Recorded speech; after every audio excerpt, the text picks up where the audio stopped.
Ladies and gentlemen, never block him. This hurts. 10 times more, never block him. I know that sounds crazy right now. I know every cell in your body wants to hit that button, erase him, disappear, and pretend he never existed. Blocking feels strong. Blocking feels like control. Blocking feels like you're finally winning. But listen to me carefully.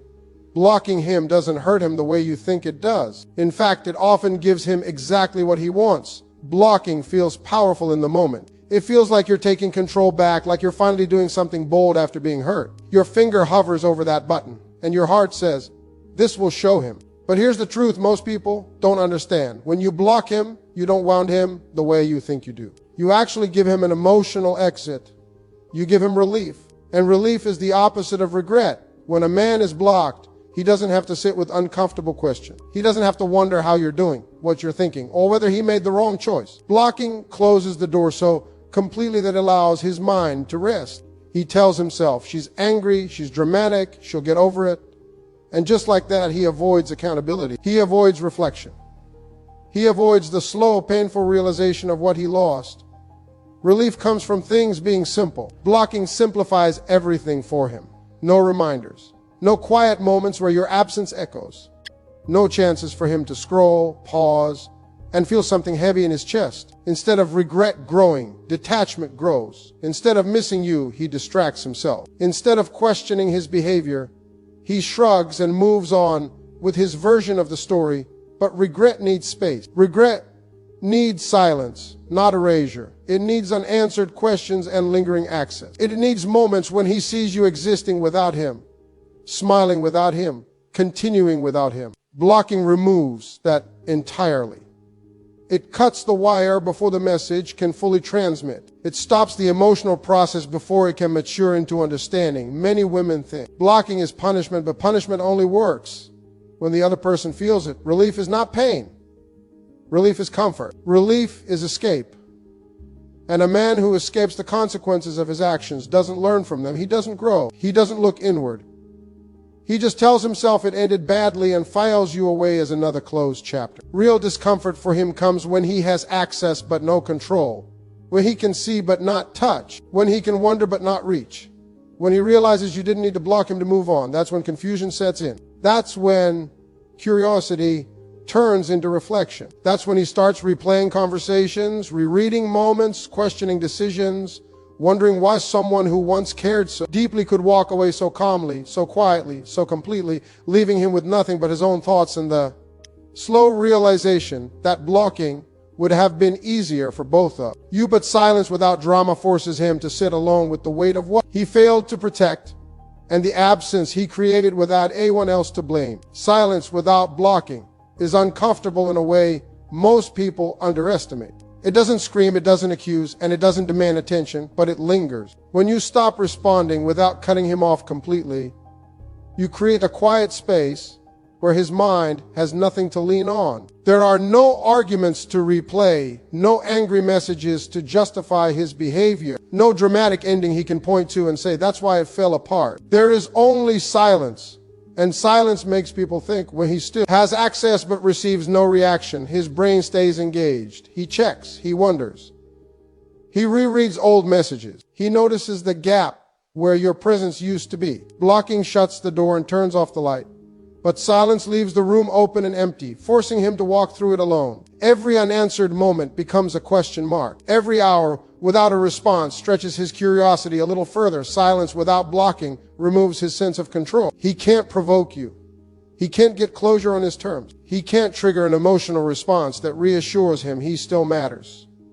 And that's what begins to bother him. Men are often comfortable with conflict because conflict still means connection. Silence, on the other hand, signals emotional absence. See, an emotional absence is unsettling. Without your reactions, he loses feedback. He doesn't know if you're hurt, angry, relieved, or indifferent. That uncertainty keeps him mentally invested far longer than anger ever would. His imagination fills the gaps.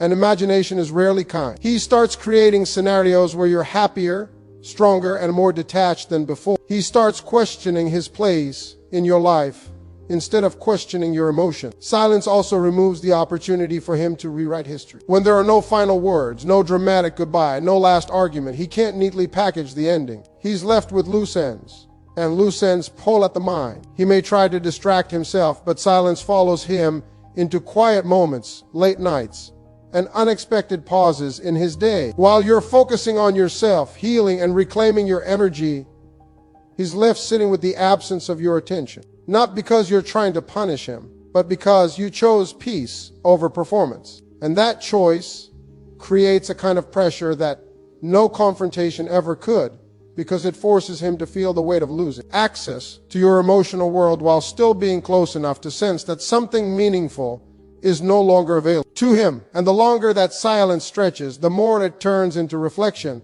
and reflection slowly transforms into awareness that what he lost wasn't noise or drama, but a presence he once took for granted and now cannot reach, even though nothing physically blocks the path.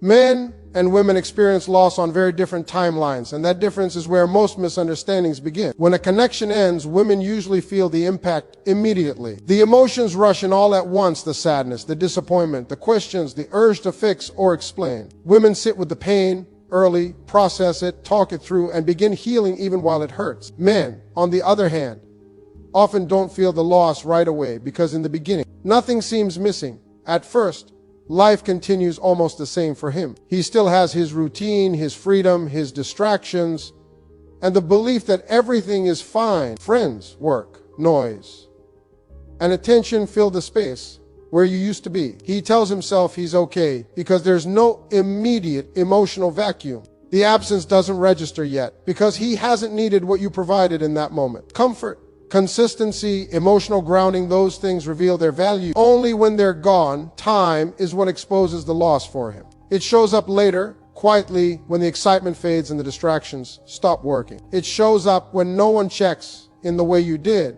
when no one listens without judgment, when no one remembers the small details of his life. That's when the weight of your absence finally lands, not dramatically, but steadily, in moments he didn't expect to feel alone. By the time this realization happens, women are often already on the other side of their healing. You've cried, reflected, grown, and adjusted. You're no longer reacting from pain because you already faced it head on. Meanwhile, he's just beginning to feel what you felt weeks or months earlier. The timing is off, and that's why men often reach out later, confused by emotions they didn't anticipate. This delayed reaction can feel unfair, especially when you suffered in silence while he seemed untouched. But it isn't indifference, it's emotional lag. Men often process internally and slowly, realizing the value of what they had only when the benefits are no longer available. The loss becomes real not when the relationship ends, but when the support, reassurance, and emotion presence stop showing up in his daily life. This is why silence is so powerful during this phase. When attention disappears completely, there is nothing to distract him from the truth. He has to sit with the emptiness instead of avoiding it. And as that emptiness grows clearer, it reshapes his understanding of what he lost, because the pain arrives late. But when it arrives, it stays, lingering in ordinary moments, unanswered thoughts, and the slow recognition that what once felt replaceable was actually irreplaceable in ways he didn't appreciate until it was no longer there. Not reacting feels unnatural when emotions are high. Everything in you wants to explain, defend, clarify, or correct the narrative. You want him to understand how he hurt you, to recognize your value, to feel the weight of his actions. Reacting feels like standing up for yourself, like reclaiming your voice. But real emotional power isn't loud, and it isn't urgent. It's controlled, and control always speaks louder than chaos. When you react, you give him information. You show him where you're still attached, what still triggers you, and how much access he still has to your emotional world. Even anger keeps the connection alive. It tells him he still matters enough to move you. And for many men, that reaction is reassuring. It means the door isn't fully closed. It means there's still influence. Not reacting removes that leverage. It doesn't give him a map to your emotions. It doesn't provide reassurance, closure, or validation. It creates a blank space where he expected noise. And that blank space is unsettling because he can't measure his impact on you anymore. He doesn't know if you care, if you're hurt, or if you've already detached. Uncertainty replaces confidence, and uncertainty is where power shifts. Silence is often mistaken for weakness, but it takes far more strength to stay quiet than to explode. Anyone can react. Anyone can send a message fueled by emotion.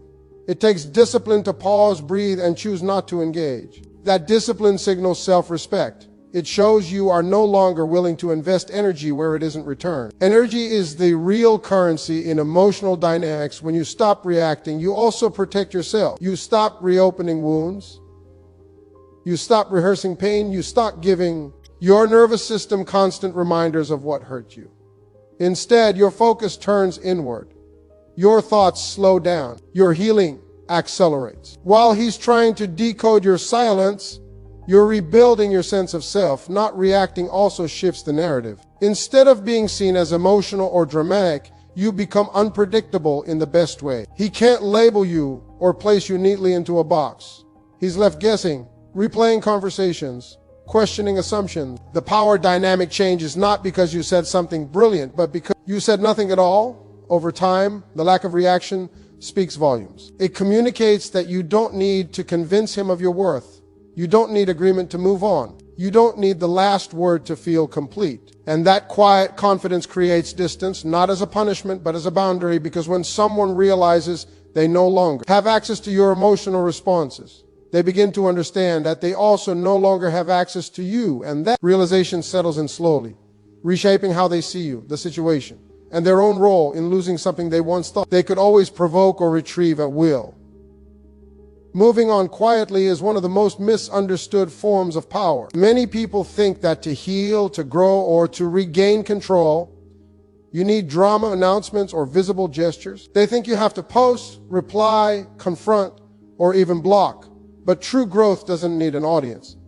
It doesn't need validation. It doesn't need him to notice. When you move forward without making a scene, you reclaim your energy in a way that's untouchable, because your progress is internal, consistent, and completely yours. When you walk away calmly, you take your life back without dragging anyone along. You don't argue about what went wrong. You don't list grievances. You don't give him the satisfaction of seeing you struggle. Instead, you redirect your focus to yourself, your goals, and your peace. This quiet forward motion carries a weight that's invisible at first, but impossible to ignore over time. People who once underestimated you, who once held space in your life without appreciating it, begin to sense a change. They notice a distance, a stability, a resilience they can't provoke or manipulate. Moving on quietly also protects your emotion. When you let go without fanfare, you shield yourself from the temptation to check, to reach out, or to demand acknowledgement. You remove the triggers that could pull you back into old patterns of pain or frustration. Your healing becomes proactive rather than reactive. And that shift makes your confidence unshakable. You no longer measure your worth by someone else's attention or validation. You measure it by your own standards, your own growth, your own stability. At the same time, quiet movement sends a message that's subtle but undeniable. It tells him that you're no longer tethered to the outcomes of his choices. It shows that your happiness is not dependent on his presence, responses, or approval. He begins to notice gaps where he once had influence, and that absence stirs reflection, curiosity, and sometimes regret. The very thing he once took for granted becomes a presence in his thoughts, not because you chased, argued, or blocked, but because you chose a path of dignity, calm, independence.